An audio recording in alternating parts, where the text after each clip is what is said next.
आयुष्यामध्ये वस्तू वापरल्या माणसं जपली. आपण काय करीत आहोत? माणसं वापरतो आणि वस्तू जपतो. शिवाजी महाराजांनी त्यांच्या दूरदृष्टिकोनातून भारताच्या इतिहासावर सुवर्ण अक्षरांनी इतिहास लिहिला.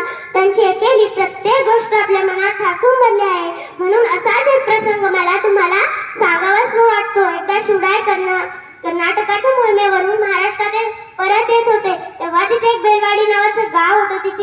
तिथे एक किल्ला होता. मल्लम्मा देसाई नावाची ठाणेदारी त्या किल्ल्यावर राहत होती. दादाजींना वाटले जाता जाता हा गड घेऊन जावा, म्हणून दादाजींनी थोडंफार सैन्य गोळा केलं आणि मल्लम्मावर चाल केली. परंतु मल्लम्मा जिद्दीची चिकाटीची तिथे मावळ्यांचा पराभव झाला. दादाजींना वाटले एका स्त्रीच्या हातून मावळ्यांचा पराभव होणे शक्य नाही, म्हणून दादाजींनी अजून सैन्य गोळा केले. पण आता मात्र मल्लम्माचा पराभव झाला. तेव्हा दादाजींनी ठरवले मल्लम्माला कैद करायचं, महाराजांकडे घेऊन जायचं. जेव्हा तिला छत्रपती शिवाजी महाराजांपुढे उभा केले, तेव्हा तिला वाटले जसा प्रत्येक राजा आपल्या गुन्हेगाराला शिक्षा देतो, तसा हाही राजा मला शिक्षा देणार, मला आणि माझ्या बाळाला मारून टाकणार. तेव्हा ती छत्रपती शिवाजी महाराजांपुढे गेली आणि म्हणाली, राजे मी तुमची गुन्हेगार आहे, राजे मी तुमची गुन्हेगार आहे. जी काही शिक्षा द्यायची ती तुम्ही मला द्या, पण यामध्ये माझ्या छोट्या बाळाचा काहीही दोष नाही. हे ऐकून छत्रपती शिवाजी महाराज स्मितहस्ते झाले आणि चिटणीसाला इशारा केला. चिटणीस आत गेला, दुधाची वाटी घेऊन बाहेर आला.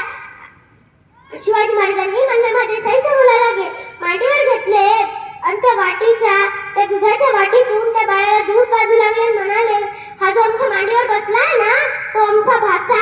अहो म्हणजे तुम्ही आमच्या भगिनी झालात, अहो म्हणजे तुम्ही आमच्या भगिनी झालात. आणि कोणता भाऊ आपल्या बहिणीचे राज्य बळकावून घेतं? असं त्या काळातही अहो दादाजी बहिणीचं राज्य घ्यायचं नसतं तर द्यायचं असतं, असं त्या काळातही माझ्या राजानं मल्लम्मा देसाईला तिचं राज्य परत केलं, पण चोळी बांगडी देऊन तिला तिच्या घरी परत सुखरूप पोहोचवलं.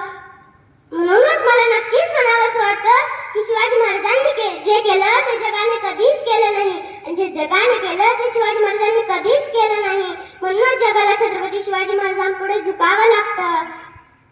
शिवाजी महाराजांनी त्यांच्या आयुष्यामध्ये नेहमीच स्त्रियांचा आदर केला. पुन्हा जी पण स्त्री मला ऐकत तिला मला एवढंच सांगावंसं वाटतं की